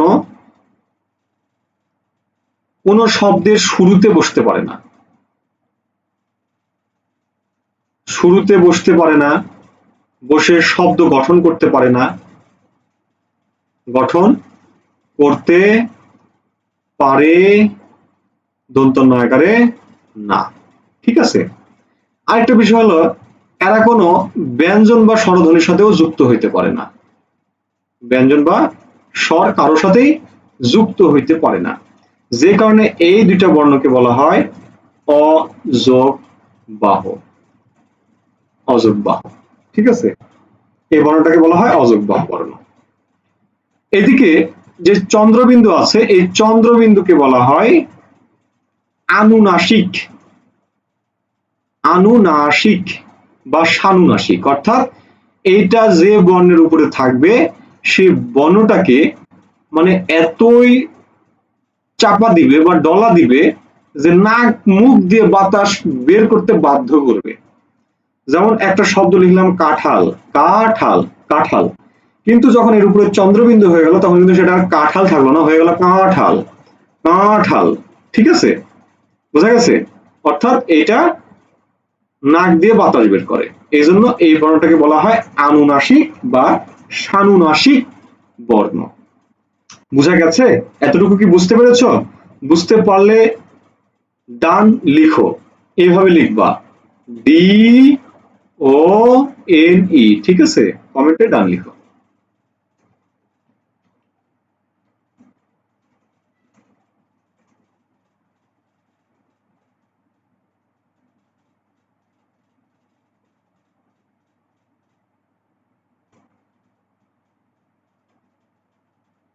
আচ্ছা, তোমরা কি আমি যা আলোচনা করছি তোমরা কি বুঝতে পারছো? তোমাদের কাছে কি সহজ মনে হচ্ছে বা উপকৃত হচ্ছ?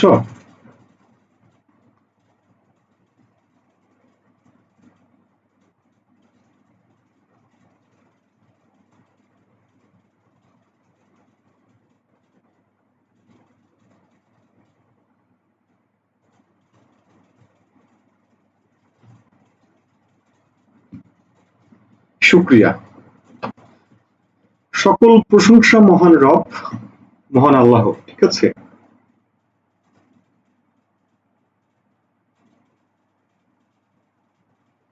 বোর্ডে লেখা যেত, কিন্তু আসলে বোর্ড পর্যন্ত সম্ভব নয়। যদি সম্ভব হতো তাহলে আমি বোর্ডেই ক্লাসটা নিতাম। ঠিক আছে? বোর্ডে সম্ভবপর হচ্ছে না বলেই মূলত আমি এইভাবে ক্লাস নিচ্ছি। তবে ইনশাআল্লাহ ভবিষ্যতে চেষ্টা করব। ঠিক আছে? টাকা করি হোক, তারপর। ওকে, লক্ষ্য করো, শেষে আমরা দুইটা পড়বো। একটা হলো ধ্বনির কম্পন মাত্রা, অর্থাৎ ছেলেদের গলায় যে একটা উঁচু অংশ আছে যেটাকে বলা হয় হযরত আদম আলাইহিস সালাম গন্ধক ফল খেতে গিয়ে সেখানে গলায় আটকে যায়। ঠিক আছে? তো এই যে যেটা ওইটা হচ্ছে বলা হয় ভোকাল ফর্ম। ঠিক আছে? ওইটার কম্পন বা অনুরণন ষড়যন্ত্র, এই ষড়যন্ত্রের অনুরণনের উপর ভিত্তি করে দুইটি ভাগে ভাগ করা হয়েছে, একটি হলো ঘোষ আর একটি হলো অঘোষ।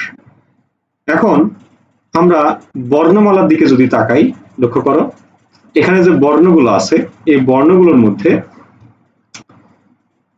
প্রথম যে দুইটা বর্ণ আছে এই ক থেকে ম পর্যন্ত যে বর্ণগুলো আছে তাদের মধ্যে প্রথম যে দুইটা বর্ণ আছে এই দুইটা বর্ণকে বলা হয় অঘোষ, এটা তোমরা সবাই জানো। শেষ যে তিনটা বর্ণ আছে এই শেষ তিনটা বর্ণকে বলা হয় ঘোষ। ঠিক আছে, এই তথ্যটা তোমরা সবাই জানো। তাহলে ক চ ট ত প অঘোষ ধ্বনি, তারপরে এই যে খ ছ ঠ থ ফ এগুলো হচ্ছে অঘোষ ধ্বনি, গ জ ড দ ব এগুলো হচ্ছে ঘোষ ধ্বনি। অর্থাৎ বলতে পারি অঘোষ হলো অঘোষ অঘোষ হলো 1 2, ঘোষ হলো 3 4 5। ঠিক আছে, একেবারে কম তথ্য শেষ করব, এটা হয়তো 5 মিনিটও লাগবে না। ঠিক আছে, এতটুকু একটু বুঝলা, প্রথম দুইটা হলো অঘোষ, পরের তিনটা হলো ঘোষ। এতটুকু যদি বুঝো তাহলে আমরা নিচের গুলো নিয়ে একটু আলাপ করব। আচ্ছা, এবার আসি ধ্বনি সৃষ্টিতে বায়ুর প্রভাবের মাত্রা, অর্থাৎ বাতাসের প্রভাব। বাতাসের প্রভাবে যে সকল ধ্বনি উচ্চারণের সময় বাতাস কম আর বের হয় সেটা হলো অল্প প্রাণ, আর যে সকল ধ্বনি উচ্চারণে বাতাস বেশি বের হয় সেটা হচ্ছে মহাপ্রাণ। পার্থক্য এতটুকুই, অল্প প্রাণ মহাপ্রাণ। ওকে, এখন অল্প প্রাণ ধ্বনি কোনগুলো? তোমরা তোমাদের মুখের সামনে হাত রাখো, হাত রেখে উচ্চারণ করো ক, বাতাস কম বের হবে। যখন উচ্চারণ করবে খ, বাতাস বেশি বের হবে। যখন উচ্চারণ করবে গ, বাতাস কম বের হবে। যখন উচ্চারণ করবে খ, বাতাস বেশি বের হবে। যখন উচ্চারণ করবা ও, বাতাস কম বের হবে। অর্থাৎ 1 3 5 এগুলো হচ্ছে বেজোড় নম্বর। বেজোড় নম্বর গুলো হলো অল্প,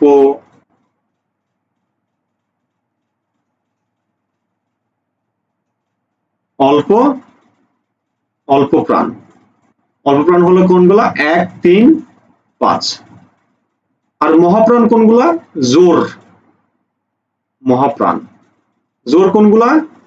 2 আর 4। বোঝা গেছে না যায়নি? এটা বলো, বুঝতে পারছো না পারোনি?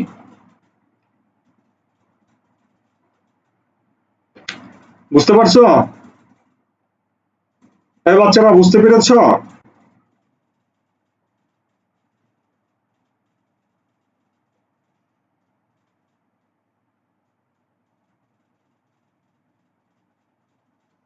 ওকে, বুঝতে পারছো, বুঝার জন্য ধন্যবাদ।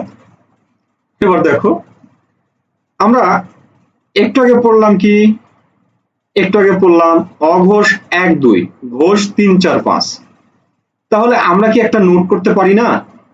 দেখো তো, 1 2 3 4 5 বর্ণ, তাই না? অঘোষ 1 2, ঘোষ 3 4 5, অল্প প্রাণ মানে বেজোর।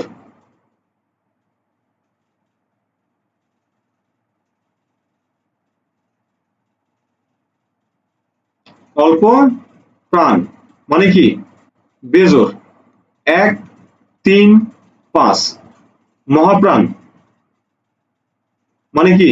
জোর। সমান সমান কি? 2 4। ব্যাপারটা কি ক্লিয়ার? এই নোটটা একটু তোমরা করে নাও। অঘোষ 1 2, ঘোষ 3 4 5, অল্প প্রাণ 1 3 5, মহাপ্রাণ 2 4।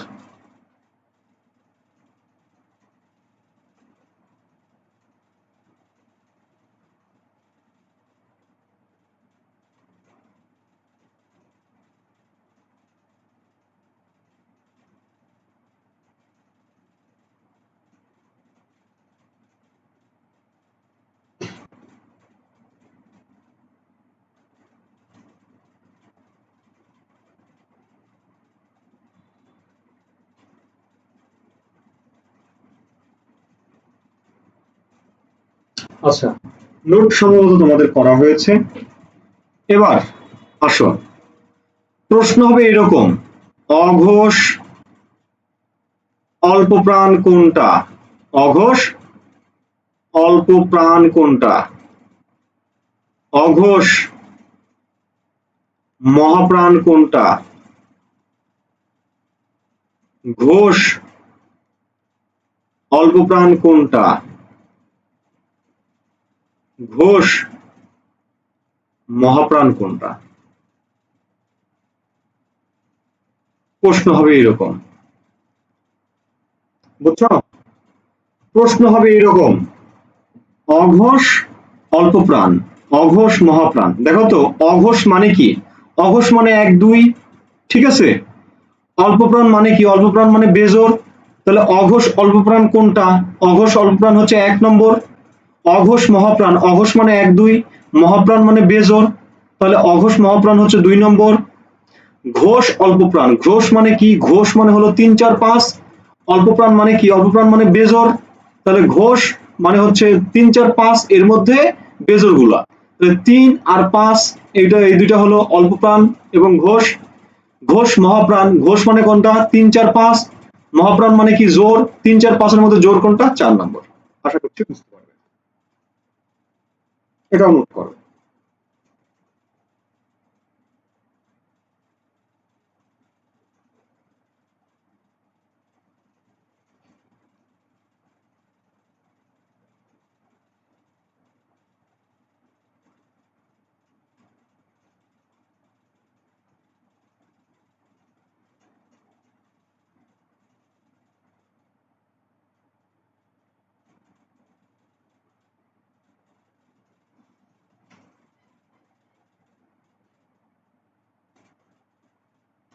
নোট করা হলে একটু ডান লিখো বা ইয়েস লিখো, ঠিক আছে? নয়তো আমি বুঝবো কিভাবে যে তোমাদের নোট করা হয়ে গেছে? একটু জানান দিও, হ্যাঁ? নোট করা হলে একটু জানান দিও।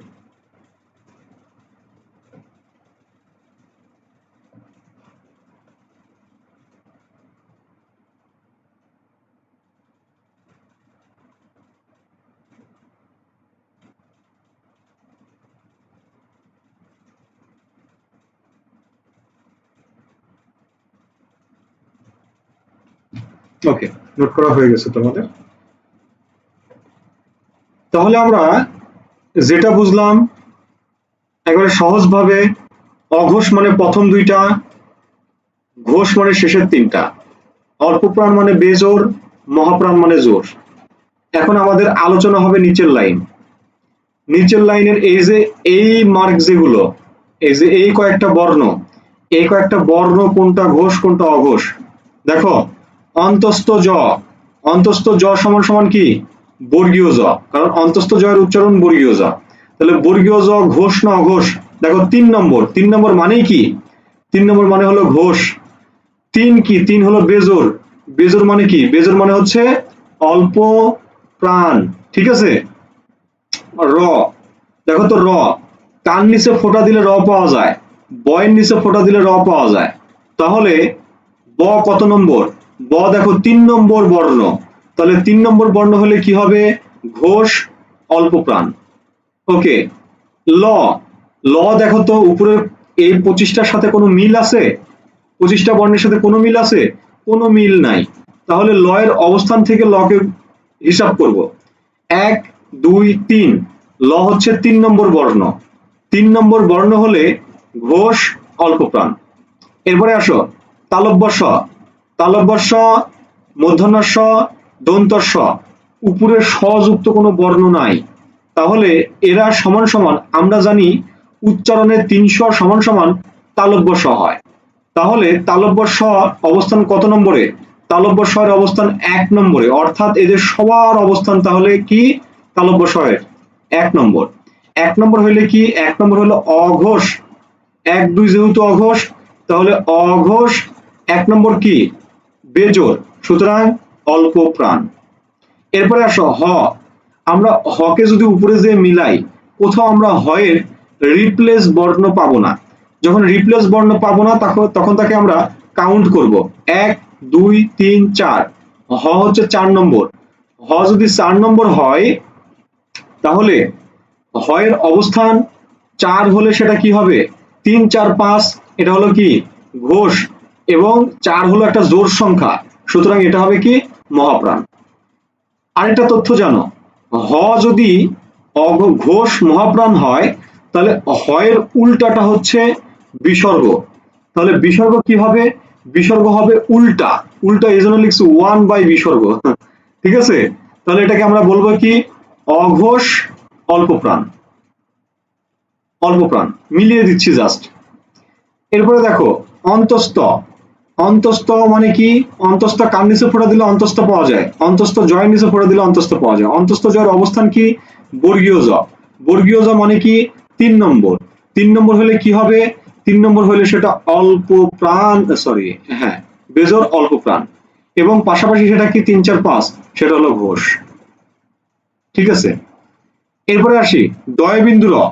ডয় বিন্দু র দিলে কার নিচে ডয় বিন্দু র দিলে বিন্দু দিলে ডয় বিন্দু র পাবো? ডয়ের নিচে দিলে পাবো। ড কত নম্বর? 3 নম্বর। 3 নম্বর হলে সেটা ঘোষ এবং বিজোড়, সুতরাং অল্প প্রাণ। ঢয় বিন্দু র, এটা ঢয় বিন্দু র। ঢয় বিন্দু র সমান সমান কি? ঢয়ের অবস্থান। ঢ কত নম্বর? ঢ হলো 4 নম্বর, সুতরাং সে হলো ঘোষ এবং মহাপ্রাণ। তারপর দেখো খণ্ড ত। খণ্ড ত কার খণ্ডরূপ? ত এর খণ্ডরূপ। তাহলে ত কত নম্বর? ত হলো 1 নম্বর, সুতরাং এটা হলো অঘোষ অল্প প্রাণ। এরপরে অনুস্বার। অনুস্বার কার খণ্ড, কার রূপ অনুস্বার? কার মতো উচ্চারণ করে? উঁর মতো উচ্চারণ করে, সুতরাং উ কত নম্বর? 5 নম্বর। 5 নম্বর মানে কি? বেজোড়, সুতরাং সেটা অল্প প্রাণ, এবং সেটা 3 4 5, 5 নম্বর যেহেতু, সুতরাং সেটা ঘোষ ধ্বনি। তাহলে এই অনুস্বার হচ্ছে কি? ঘোষ অল্প প্রাণ।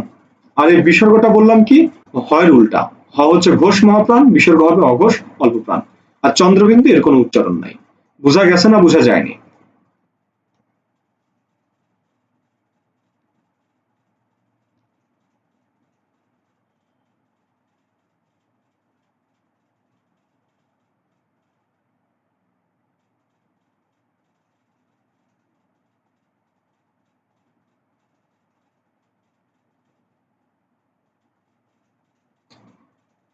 সবাই বুঝছো? গুড। তোমরা যদি এইভাবে ভাইয়া মনে রাখতে পারো, আমি যে ওইটা তোমাদেরকে দেখালাম, এভাবে যদি তোমরা শিখতে পারো, মনে রাখতে পারো, তাহলে তোমাদের জন্য ধ্বনি প্রকরণ পানি, পয়াকারে পা, দন্ত নয়রসিকারে নি। ঠিক আছে, পানি। ওকে, পানি। তাহলে আমাদের ধ্বনি প্রকরণ শেষ। ঠিক আছে, ধ্বনি প্রকরণ শেষ। এবার যুক্ত বর্ণ। যুক্ত বর্ণ তোমরা পড়বে। যুক্ত বর্ণ হলো 2 প্রকার, একটা হচ্ছে স্বচ্ছ আর একটা হচ্ছে অস্বচ্ছ। স্বচ্ছ মানে কি কি? মানে কি বোঝা যায়। অস্বচ্ছ মানে কি? বোঝা যায় না। ঠিক আছে, যেমন আমি একটা শব্দ লিখছি, এই যে যুক্ত বর্ণ, এই যে ত্রফলা। ঠিক আছে, দেখো তো এই দুইটা বর্ণকে কি তুমি দেখে বলতে পারবে যে এই বর্ণের মধ্যে কি কি বর্ণ আছে? দেখলে কি বোঝা যায়? বোঝা যায় না। বা আমি যদি তোমাকে বলতাম, আহ যদি এইরকম একটা বর্ণ দিতাম, দেখো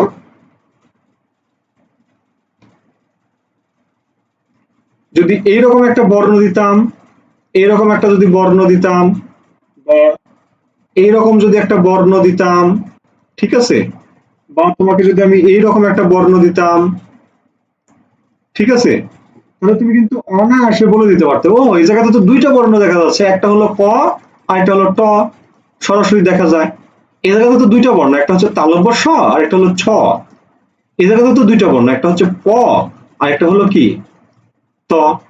কিন্তু এই বর্ণগুলো দেখো তো, এই বর্ণগুলো কি দেখে বোঝা যায় যে এখানে কোন কোন বর্ণ আছে? এগুলো যেভাবে বোঝা যায়, এগুলো কি বোঝা যায়? বোঝা যায় না। যেগুলো বোঝা যাবে না সেটা হলো অস্বচ্ছ, আর যেগুলো বোঝা যাবে সেটা হলো স্বচ্ছ। এই হলো তফাৎ। যেমন এই বর্ণটাকে যদি আমরা ভাঙি তাহলে ক এবং ত পাবো। দেখো তো এইরকম ক ত, যে রকম এইরকম কি এ জায়গাতে আছে? এ জায়গায় দেখো ক ক আছে, ট ট আছে, দুইটাই বোঝা যাচ্ছে এবং দুইটা তাদের আকৃতি নিয়েই আছে, কিন্তু এ জায়গা থেকে ক তো তাদের আকৃতি নিয়ে আছে নাই, সুতরাং এটা হচ্ছে অস্বচ্ছ। বা এটাকে যদি ভাঙো তাহলে পাবে ত আর র ফলা। দেখো তো ত আর র ফলা কি তাদের আকৃতি নিয়ে আছে? নাই, এজন্য এটা হচ্ছে অস্বচ্ছ। বা এই বর্ণটার দিকে তাকাও, দেখো এই বর্ণটাকে যদি বিশ্লেষণ করো ক পাবা মূর্ধন্য সরি মূর্ধন্য স পাবা। দেখো তো ক আর মূর্ধন্য স এখানে কি দেখা যায়? যায় না, তার মানে এটা অস্বচ্ছ। এই বর্ণটার দিকে তাকাও, দেখো তো হ ম দুইটা বর্ণ আছে, এটা কি এই জায়গাতে তাকালে দেখা যায়? যায় না, তার মানে এটা কি অস্বচ্ছ। বুঝা গেছে না যায়নি? কমেন্ট করো, বুঝা গেছে না যায়নি? আর বুঝতে পেরেছো তোমরা? বাচ্চারা বুঝছো যা বলছি তখন?